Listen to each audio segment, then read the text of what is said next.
अनु के सामने एक खतरनाक साजिश का पर्दाफाश होता है जो आर्यावर्धन के सबसे पुराने दुश्मन जालंधर ने रची होती है।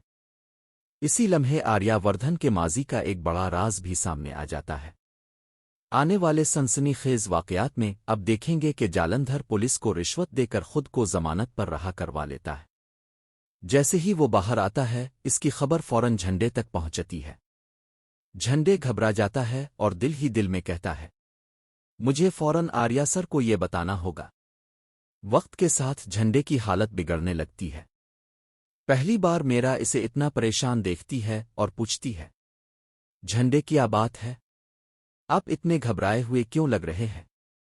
झंडे बस इतना ही बोलता है, वो जेल से बाहर आ गया है। मेरा हैरत से पूछती है, कौन?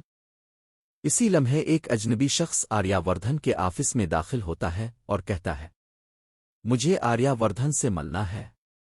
झंडे और मेरा बाहर आते हैं और जैसे ही झंडे इस आदमी को देखता है इसके होश अलफाड़ जाते हैं। लरसती आवाज में वो कहता है, तुम जालंधर हो? जालंधर मुस्करा कर कहता है, हाँ मैं ही हूं।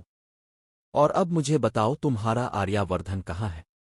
नजर नहीं आ रहा। कहीं ऐसा तो नहीं इसे पता चल गया हो कि मैं वापस आ गया हूं और वो मुझसे डर कर छप गया हो? मेरा गुस्से से कहती है, आर्या सर तुमसे क्यों डरेंगे? वो तो किसी जरूरी काम के लिए ऑफिस से बाहर गए हैं, अभी आ जाएंगे।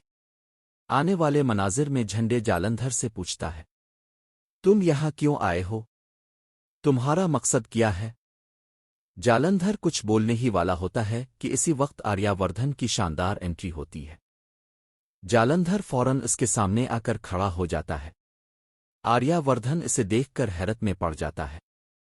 जालंधर तंजिया अंदाज में कहता है, कैसे हो आर्यावर्धन? और बताओ जेल से निकलने में कुछ देर तो नहीं हो गई?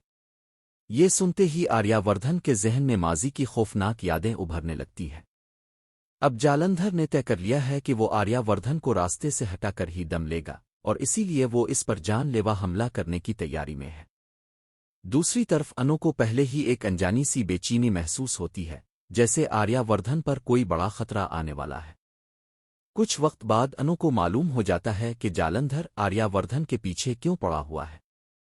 अब ये देखना इंतहाई दिलचस्प होगा कि आर्या और जालंधर के दरमियान आखिर ऐसी क्या दुश्मनी है और अनु किस तरह अपने आर्या सर की हिफाजत करेगी।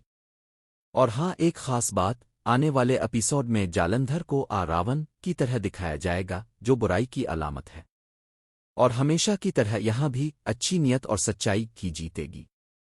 कहानी में अनु और आर्यावर्धन के रिश्ते में एक बार फिर कुर्बत आती दिखाई देगी।